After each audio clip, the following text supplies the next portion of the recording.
This is the selective amplifier or oscillator that I presented in nerds87 with very good performance as an oscillator.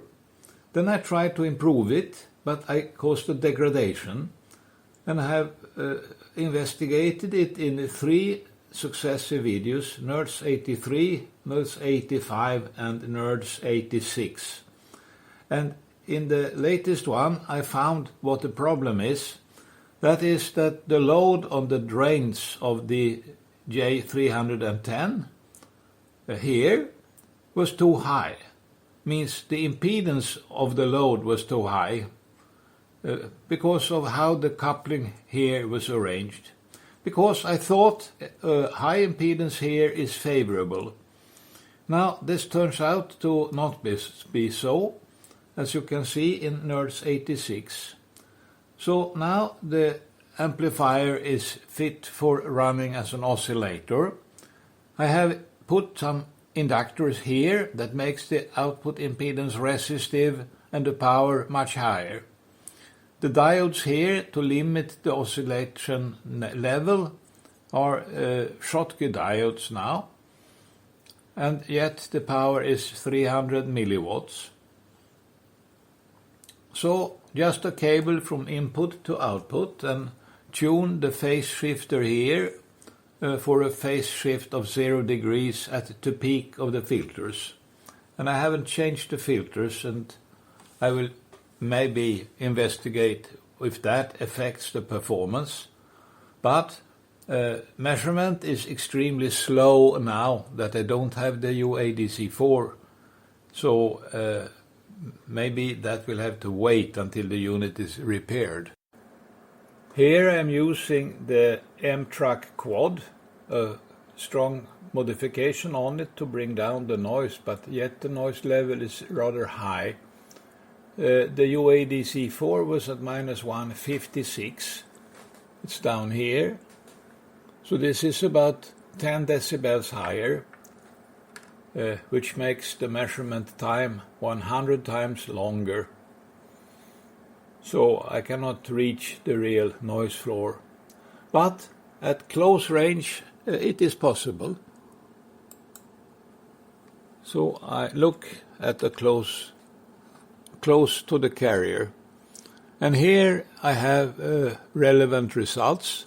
1 Hertz -129, 2 Hertz -128.5, 2 Hertz 138.5, and then it starts to become a bit noisy. I have the 2 SDR IP units running in parallel. They provide a noise floor of about -152 dBc per hertz. So it's a little better at large separations, and I can see that the noise floor is well below -180. But how far below I cannot judge from this. It seems that the close range phase noise will be something like this. I have these 2 data points with some uncertainty still. This line is the amplifier noise from nerds86, but it was measured with a different power in the unit, so it might be a little bit different, but I can guess that what I will find if I wait long enough is a curve that goes down towards this and then slopes like that towards the wide range noise floor, which I don't know where it will be because of the changed power level. It might be even lower than -188 something that I found in 86. Here is the curve from nerds80, and the new points I get look like about 2 decibels below, and this one is still rather uncertain. This has been running for 34 hours now, but something has gone wrong, as you can see at the sides of the trace here. This looks typically like a connector problem, BNC connectors have this peculiarity. They should be cleaned every time they have been disconnected and connected again. But I'm too lazy to do that every time, and then laziness gets punished like this. So the results I have here have been degraded a little. It's gone down from 128 to 127. But I can read these values and they are still rather good, but not really the performance that the unit has. But I can say that the performance at 10 Hz offset is better than minus 156 dBc per Hertz. The value I now see at 10 Hz, it's down here.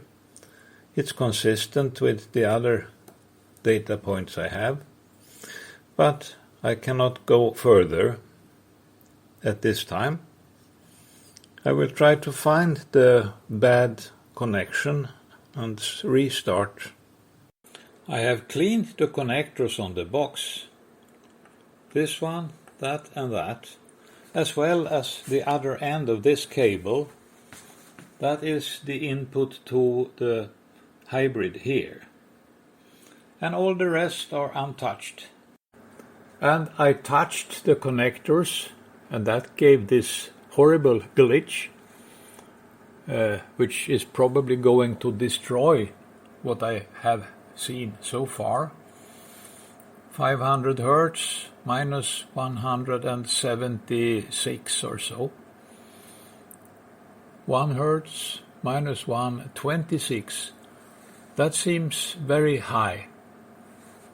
2 Hz minus 136. Well, I think I have to reset. But I can also see here there are noise. This is more noisy than it should be. And here was some event of some kind. As you can see here, there is something. This could be a frequency correction which is harmless. I can see now here that the green and the red curve are not on the same position, which means that the PLL between the two reference oscillators has run out of locking. So they are running free at one frequency for one and another frequency for the other. Now the phase locking is correct again, and green and red dots are on the same curve here. There is still a problem. I can see glitches here and here and here and here and here. And here not the same time span. Some of the oldest have disappeared, but you can see here something is a poor connection. The close range performance is not quite as good as it was earlier, minus 126 and minus 135 at 1 or 2 Hertz frequency offset. But the SDR-IP units provide a more interesting result. At 1 kHz minus 180 and 3 kHz minus 182, and with more time these numbers will probably improve. The much higher noise level in channel 1 at about 3 Hz, 2, 4, 6, 7, 8 decibels, makes collection of correlation at 3 and 4 Hz much slower. And that is something that has gone wrong. Something has become noisy, and I will try to find what that is. I have replaced the buffer amplifier after the oscillator in channel 1. And you can see here it looks far more unstable than it does here. This event at this time is when I disconnected the soldering iron which I had used. So I have to clear things and make sure I don't cause any vibrations. Here I have collected phase noise for 40 hours with my two systems. This is the SDR IP, and it's obvious that this measurement is useless.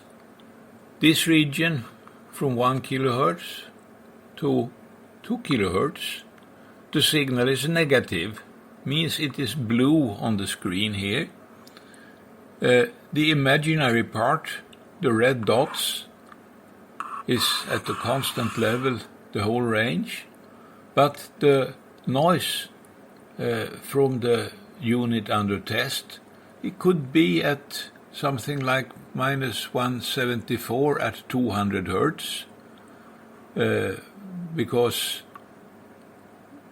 the negative contribution starts to be significant, something like here. But this is very uncertain, so I just can say that this measurement is useless. And I think the negative correlation originates in the SDR-IP units. It's not very strong. I have collected, as you can see, 1,700,000 averages. So I am looking for signals very far below the noise floor. And there is a lot of digital stuff in the SDR-IP, and that could couple into the receiver at these levels. So I just have to forget about this. The amplitude noise looks better, but it's about the same. I cannot see the amplitude noise. That is higher in the units, so this is far below. The noise floor is -140 here, and I see -174, that's 34 dB. That's too far to be something that I should trust. Here is what I see with the sound card, the M-Track quad. This looks quite good. 1 Hz, -125. 2 Hz, -134, and so on. Up to 10 Hz I have a reasonably reliable measurement. And above that, perhaps if I compress the X scale, the accuracy will improve a little bit.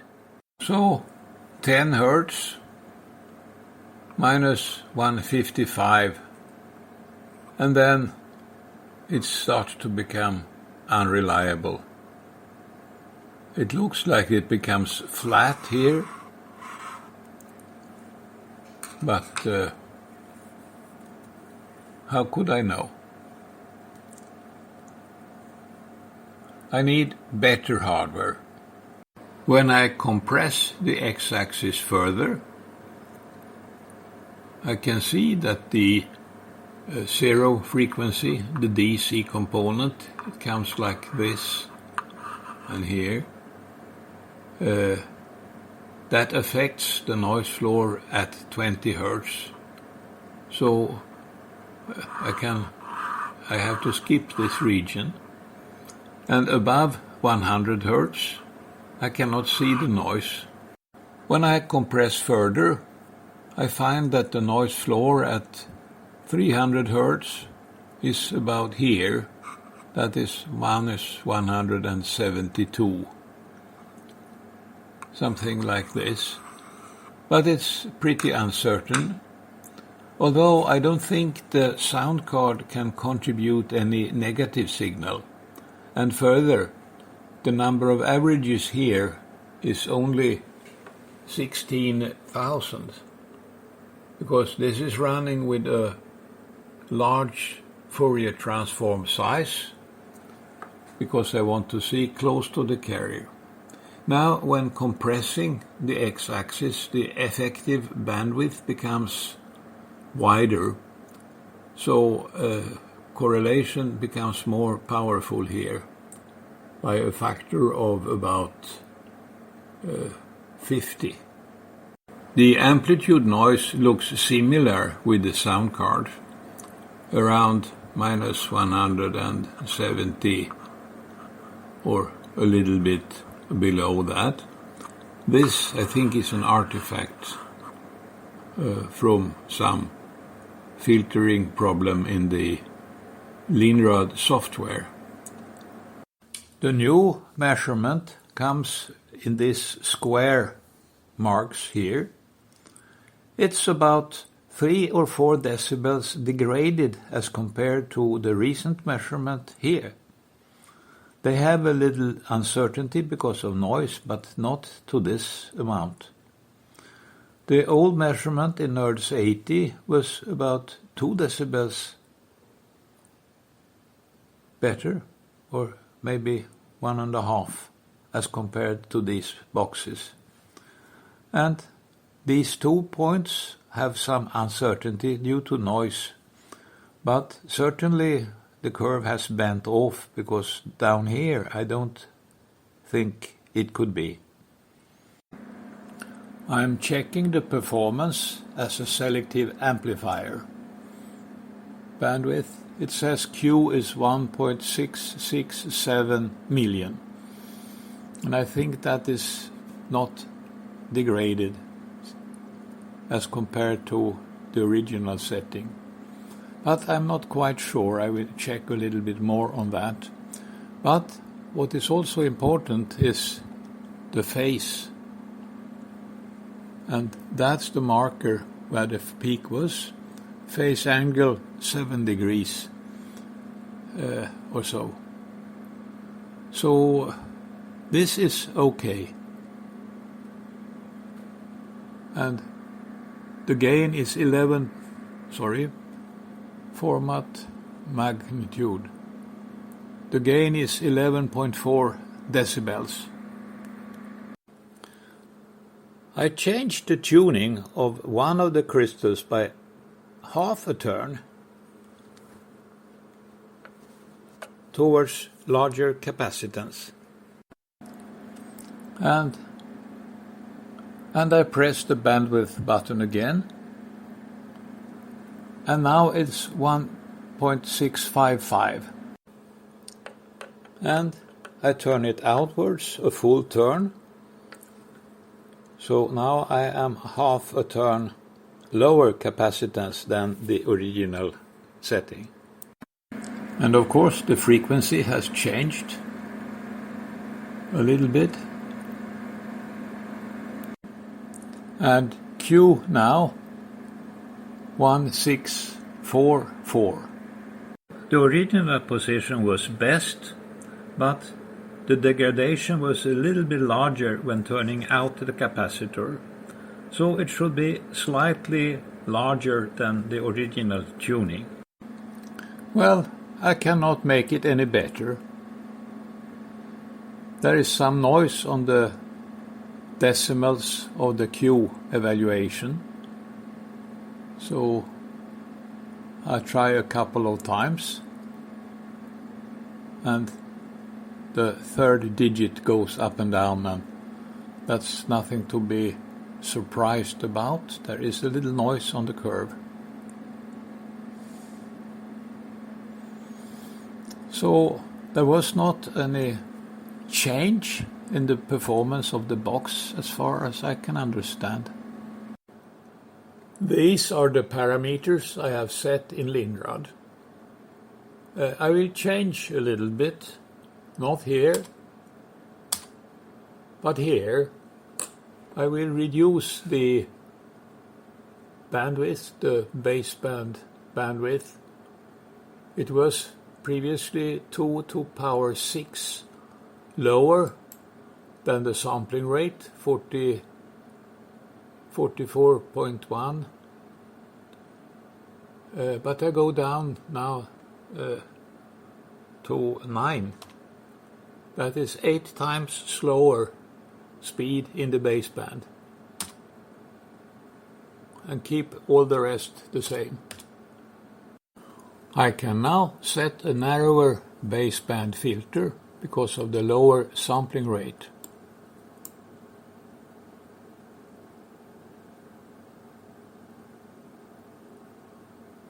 Without overloading the CPU, so I can go one more step, and then I can reduce the filter bandwidth. The flat bandwidth of the baseband filter is now about 0.1 Hz. Maybe this has some influence, we will see. Anyway, the CPU load is 20% for the most heavy load, and that is the baseband filter. We can see in the baseband that channel 1 has more close-in noise than channel 2. The red is channel 2, and the difference here is about 20 decibels. This could be either AM or FM, but not both, because then the curve would be asymmetric. It varies with time, of course, but it's still a big difference. The value I have seen in the previous measurement at 1 Hz was 124.9. That is here. And what I see now seems to be compatible with that. But it will take quite some time before there is a reasonable accuracy in this kind of measurement. After nearly 2 hours, I see a result that is compatible with the latest result, that was minus 124.9 for 1 Hz and 113.5 for half an Hertz. So it's exactly the same. And why it was significantly better previously in this video, I really don't know. Here is the setup I'm using for these correlation measurements. The device under test goes into a hybrid with a 50 ohm resistor here. The output impedance has to be 50 ohms because otherwise it will deliver less power, and the power from this one might dominate, and that would give negative correlation as a result. Now suddenly I observed a strong noise in channel 2, only channel 2, but the correlation noise that was indicated was also increased significantly. So I had to suspect a problem close to the hybrid. So I first removed these low-pass filters and found, oh, it solved the problem. Now I have cleaned them and moved them to be in the directly in front of the sound card receiver part. That means here and here. So they are not here anymore. They are sitting at these positions. And I have cleaned the connectors carefully and so forth. And indeed, this has made a small change. Not very much, but a little. And that indicates I have to worry about the stability of the load that the device under test is looking into. There could be some problem in other connectors or in these attenuators or in those attenuators. The noise I see at 1 Hertz here is 126 now, and it was minus 124.9. So this is a 1 dB difference, not much, but it is certainly significant. I have placed a good 6 dB attenuator at the output of the oscillator and decreased the attenuation correspondingly in the attenuator immediately in front of the sound card receiver. The small impedance change, it should be no change, but there is some, of course, has made the frequency jump by as much as 0.1 Hz. This means that the oscillator frequency depends very much on the load impedance that the oscillator looks into. Will be interesting to see what happens to the phase noise. I don't know how good this attenuator is, but it is at least different from what I had before. The attenuator made no difference. Still 0.1 Hz. And here I see minus 126. But one interesting thing is, why is channel 1 more noisy than channel 2? At 0.1 Hz, that's here, the difference is 20 decibels, typically. These are the reference oscillators. They are fed from separate power supplies through a resistor into big capacitors. These 4 is for one of the units, and these 5 is for the other. Both have 16 volts on them. I will now connect the 2 power supplies, just a wire from this capacitor bunch to this capacitor bunch, and see whether something happens on the screen.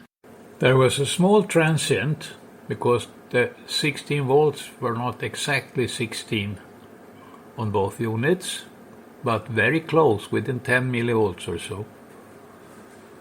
And here that glitch is not very visible, but you can see it here. And I will take a couple of images when new transforms arrive. Here the difference between channels is not so big as it was often before, but it varies, so I will wait for a while.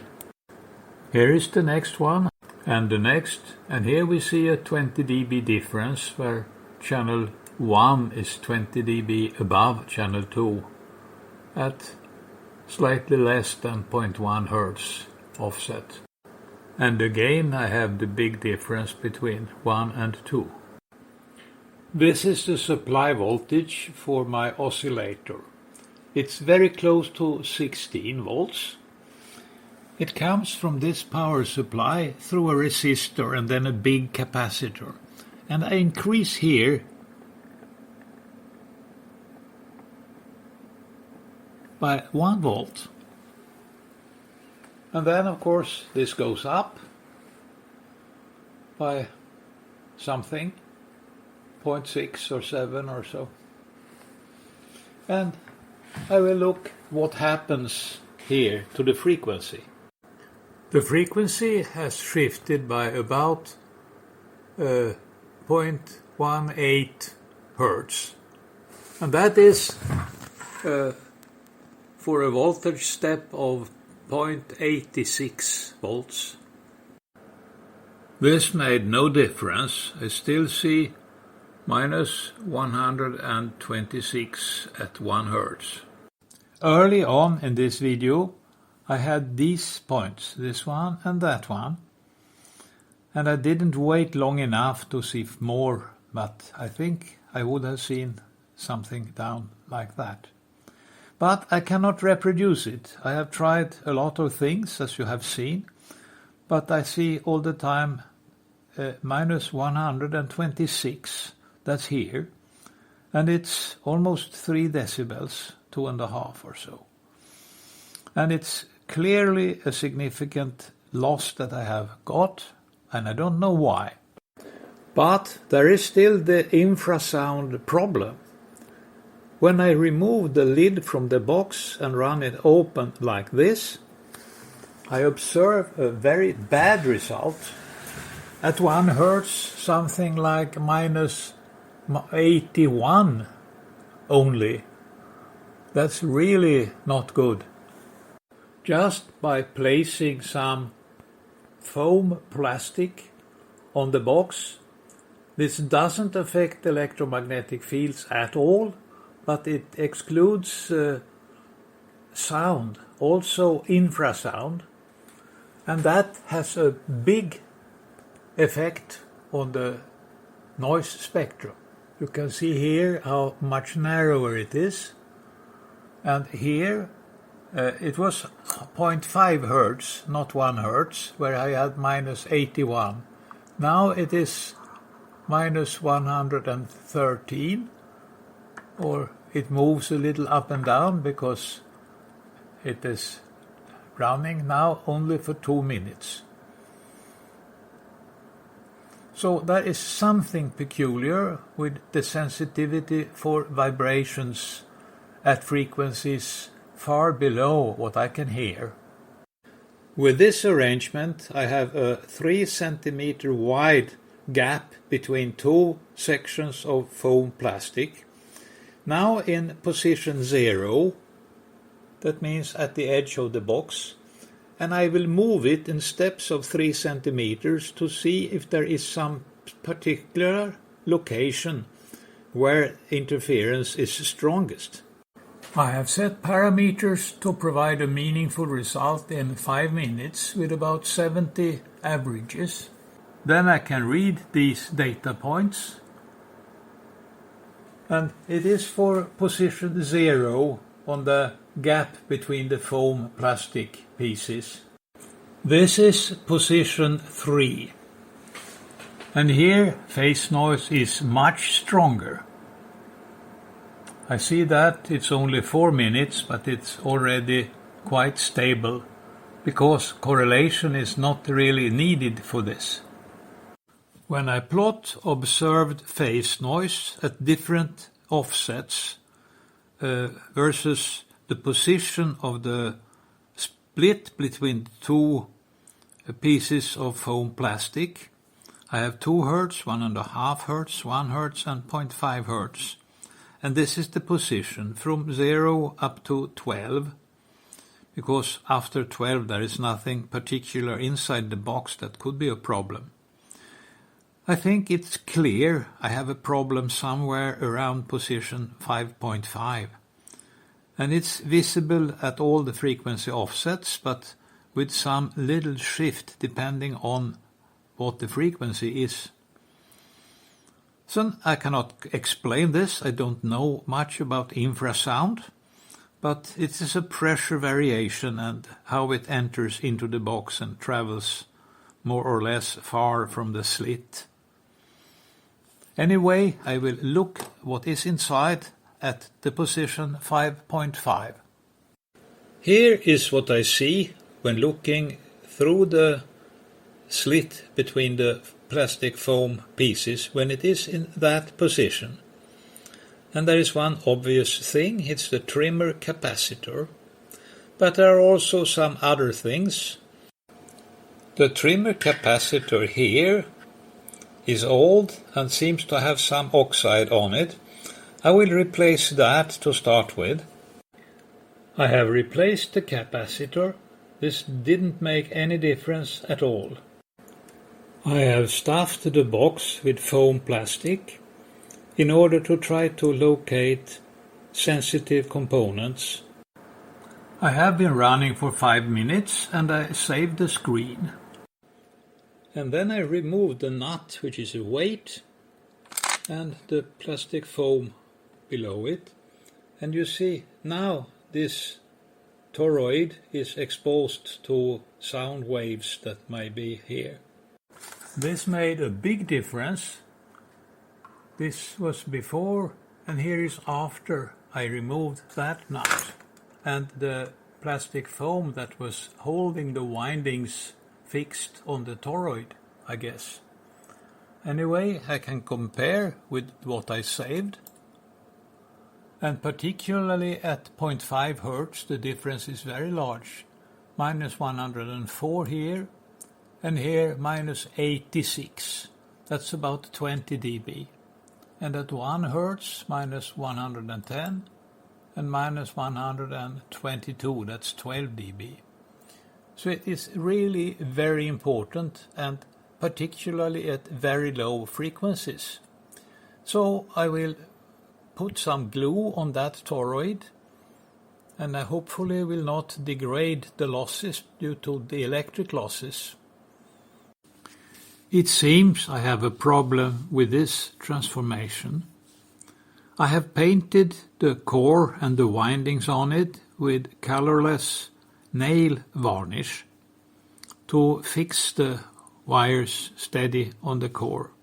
This made no difference at all, except that I had to remove this capacitor to tune the unit, because the capacitance from here to ground became bigger, or rather the capacitance from here to here became bigger, because the transformer is wound with the warm end of this winding at the same place as the warm end of this, and they are spread over the entire core, both of them. So higher the electric means larger capacitance and less extra capacitance here. But it tunes fine, and there is no difference. Then I have added a 3 kilo ohm resistor from here to ground to load the collector. That lowers the impedance and lowers the power at this point, so I had to increase this capacitor significantly to restore the same performance as before, and with more capacitance here I have to retune this one to put less capacitance here. And there is no difference. And that is surprising to me. I have placed a lot of foam plastic, as you can see, to isolate everything else from air pressure variations, that's infrasound, and to have the ferrite core sticking out like this. On top of the ferrite core I have placed some thin plastic foil cut from one of these paper folders, so it's maybe 0.2 millimeters of polyethylene, I think. And now I look at the screen, and you see it has been this section. Now I touched it, so there is some noise. But then I remove this, like that, and now the core is exposed to full air pressure variations. The difference is quite remarkable, knowing that it's just a small and thin piece of plastic foil lying on top of that iron powder core. And it is fully reproducible. I put the plastic back,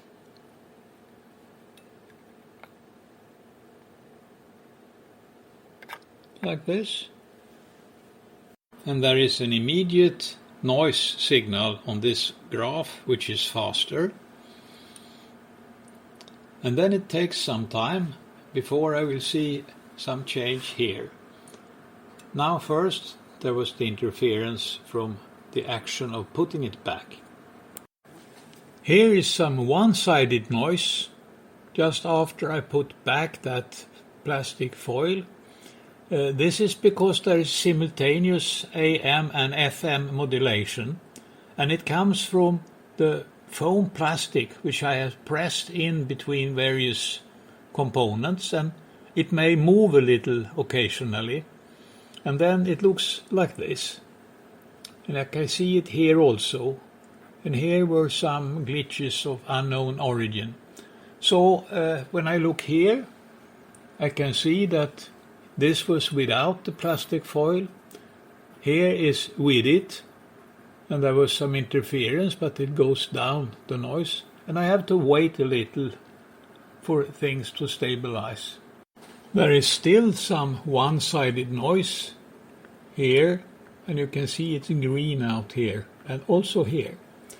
But Yet I can see clearly it is more noisy here than it is here, just for that little piece of thin plastic foil.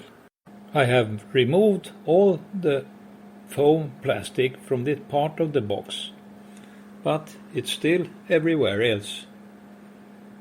And when I look at the screen, I see this very high noise level. And I have put back the thin plastic foil on top of the toroid. This time it became mechanically unstable, and indeed it is, and it becomes worse and worse. There is no plastic foil there now. So I remove foam plastic close to the crystal here.